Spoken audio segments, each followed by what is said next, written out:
उत्तर प्रदेश का बड़ा मशहूर जिला मैनपुरी में एक घटना हुई है। एक ऐसी घटना जिसको सुन के आपके होश उड़ जाएंगे। आपने बहुत सी क्राइम स्टोरी सुनी होगी, लेकिन इस कहानी में जो ट्विस्ट आता है ना, उसको जान के आप भी हैरान हो जाएंगे। दरअसल बात 17 फरवरी की है। मैनपुरी का एक थाना है बिछुआ। पुलिस को सूचना मिलती है कि गाँव में एक युवक की किसी ने हत्या कर दी है और हत्या करने के बाद उसके शव को बुरी तरह से जला दिया है। सूचना पाकर एसपी सहित पुलिस के आला अधिकारी मौके पर पहुंचते हैं। शव को बुरी तरीके से जला दिया गया था। शव की पहचान साजिद नाम के एक युवक की होती है। ये युवक पिछले 2-3 साल से अपनी पत्नी को इंसाफ दिलाने के लिए कानूनी लड़ाई लड़ रहा था। लखनऊ के हाई कोर्ट में 20 फरवरी को इसी मामले में सुनवाई होनी थी। दरअसल साजिद की पत्नी जो है वो 2022 में होली में अपने गांव गई थी। उसकी माँ जो गांव के जो प्रधान हैं भोला यादव, उनके घर पे खाना बनाने का काम करती थी। होली में उसकी तबीयत खराब हो गई और वो जा नहीं पाई, तो भोला आमना की माँ से मिलने आया। तो उसने बताया कि उसकी तबीयत खराब है। तो भोला कहने लगा कोई नहीं, घर में बिरयानी बननी है और आमना तुम चली चलो, थोड़ी देर का काम है और हमारे दोस्त आए, उनकी दावत रखी गई है, बिरयानी बना के चले आना। अब बार बार फोर्स किया तो आमना चली गई वहाँ पर। और जब आमना के अनुसार वो बिरयानी बना रही थी, उसी वक्त ये भोला यादव कुछ नशे में था और उससे छेड़छाड़ करने लगा, जिससे आमना नाराज हुई। और नाराज होने के बाद उसने फैसला किया कि इसकी शिकायत वो थाने में करेगी। थाने के लिए वो निकली तो आमना के अनुसार भोला और उसके साथी आ गए और एक गाड़ी में उसको जबरन बैठालकर उसका अपहरण कर लिया।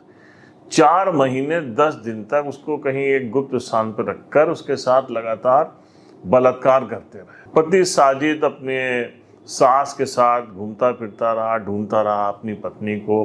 कई बार थानों के चक्कर लगाए, लेकिन जब सुनवाई नहीं हुई तो ये लोग लखनऊ आ गए और लखनऊ के आला अधिकारियों के यहाँ धरना प्रदर्शन किया और हाईकोर्ट की शरण ली, जिसके बाद हाईकोर्ट के निर्देश पर इसका मुकदमा दर्ज हुआ। और मुकदमा दर्ज होने के बाद कानूनी लड़ाई शुरू हो गई। साजिद जो है उसने इतना सब कुछ होने के बावजूद अपनी पत्नी को उसी तरीके से अपनाया और उसको इंसाफ दिलाने के लिए 2-2.5 साल से 3 साल से वो लगातार लड़ाई लड़ रहा था, जबकि वो खुद कहीं बाहर नौकरी करता था। उसके बावजूद पेशी पर लगातार जाता था और कहते हैं कि उसको लगातार धमकी भी मिल रही। पुलिस जब मौके पर पहुंचती है तो आमना और आमना के जो ससुर थे यानी कि साजिद के वालिद, ये लोग पूरा बयान देते हैं। आमना बयान देती है, वो कहती है कि किस तरीके से मुझे बंधक बनाया गया, 4 महीने 10 दिन तक मुझे बंधक बनाकर मेरे साथ बलात्कार होता रहा, गैंग रेप होता रहा। और उसके बाद जब किसी तरीके से हाईकोर्ट के निर्देश पर जब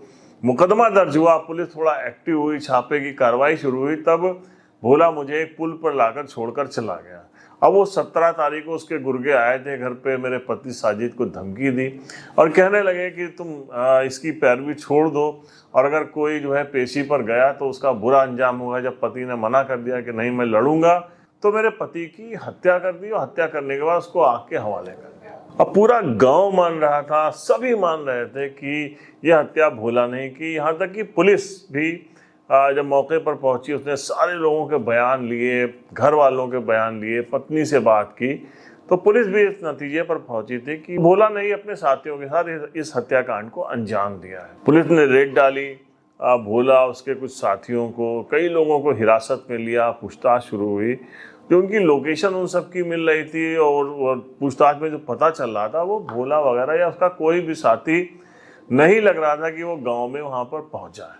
अब पुलिस ने सीडीआर निकाली। सीडीआर जब निकाली तो पुलिस को पता चला कि एक युवक की लोकेशन वहां पर मिली है जो साजिद के घर के पास में रहता है। यह सुमित नाम का एक लड़का था जो कि टीवी मैकेनिक था। अब इसकी लोकेशन वहां पे मिलती है उस वक्त जिस वक्त मर्डर हुआ था। तो पुलिस ने जब सीडीआर निकाली तो सीडीआर से पुलिस को पता चला कि सुमित की लगातार साजिद की जो पत्नी है और जिसने आरोप लगाया है कि उसके साथ बलात्कार हुआ था और वो कह रही थी कि उसके पति की हत्या की है भोला यादव ने, उससे और इसकी सुमित की लगातार फोन पे रोज बात हो रही थी कई महीनों से। अब पुलिस का दिमाग घूम जाता है कि ये क्या हो रहा था। पुलिस पूछताछ के लिए बुलाती है पहले आमना को, जो साजिद की पत्नी थी, सुमित को उठाती है और दोनों को पहले अलग अलग पूछताछ करती है। जब सामने पूछताछ करती है तो जो बात निकल के आती है पुलिस के भी होश उड़ जाते हैं। दरअसल साजिद जो है वो एक तरफ लड़ाई लड़ रहा था अपनी पत्नी को इंसाफ दिलाने के लिए, उसके बाद परिवार चलाने के लिए वो बाहर रहकर किसी बेकरी पर नौकरी भी करता था, मेहनत कर रहा था, जी तोड़ मेहनत कर रहा था। वही आमना, ये जो टीवी मैकेनिक था सुमित, इसको दिल दे बैठी। इन दोनों के बीच में प्रेम प्रसंग शुरू हो गया और प्रेम प्रसंग इतने वहां तक पहुंच गया जहां पर इन दोनों ने फैसला किया और पत्नी ने कहा कि ऐसा है कि तुम मेरे पति को रास्ते से हटा दो, हम दोनों एक हो जाएंगे, तुम्हारे ऊपर शक किसी का इसलिए नहीं जाएगा क्योंकि सब लोग ही जानते हैं कि हम लोग का 2-3 साल से मुकदमेबाजी हो रही है, इतना विवाद हम लोगों का चल रहा है भोला यादव से, और हम भी बयान दे देंगे और कह देंगे कि ये मर्डर जो है भोला नहीं किया था। आप सोच सकते हैं कि वो साजिद, जो सीधा साधा भोला इंसान, जो जिसकी पत्नी के साथ जिसको 4 महीने किडनैप करके रखा गया, उसको उसने अपनाया, अपनाने के बाद उसको इंसाफ दिलाने के लिए वो लगातार लड़ाई कर रहा था। उस पति की हत्या की योजना बनाई गई। 17 फरवरी को उसको चाय में नशीला पदार्थ मिला के दे दिया गया। साजिद ने वो पिया और उसके बाद फिर जो है साजिद की तबीयत खराब हुई।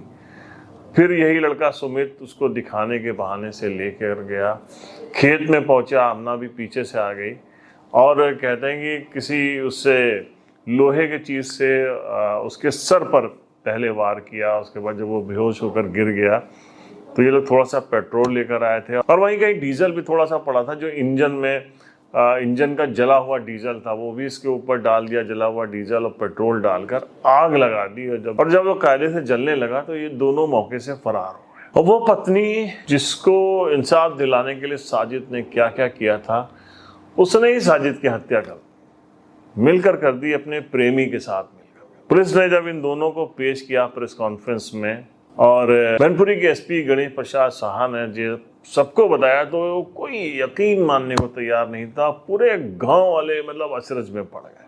तो कैसी कैसी घटनाएं हो रही हैं क्राइम की, और मेरा ये क्राइम की घटना और ये पूरी स्टोरी बताने के पीछे का मकसद भी यही है कि लोग किस तरीके से गलत कदम उठाते हैं और 99% केसेस में पकड़ जाते हैं लोग, सजा हो जाती है, बेकसूर लोग मारे जाते हैं और जो कसूरवार होते हैं उस सलाखों के पीछे पूरी ज़िंदगी सड़ते हैं। लेकिन उसके बावजूद क्राइम की घटनाएं नहीं रुक रही हैं। एक गलत कदम आपकी पूरी ज़िंदगी को तबाह कर देता है। हम फिर हाजिर होंगे, फिर मिलते हैं आपसे कोई नई क्राइम स्टोरी के साथ। तब तक के लिए जय।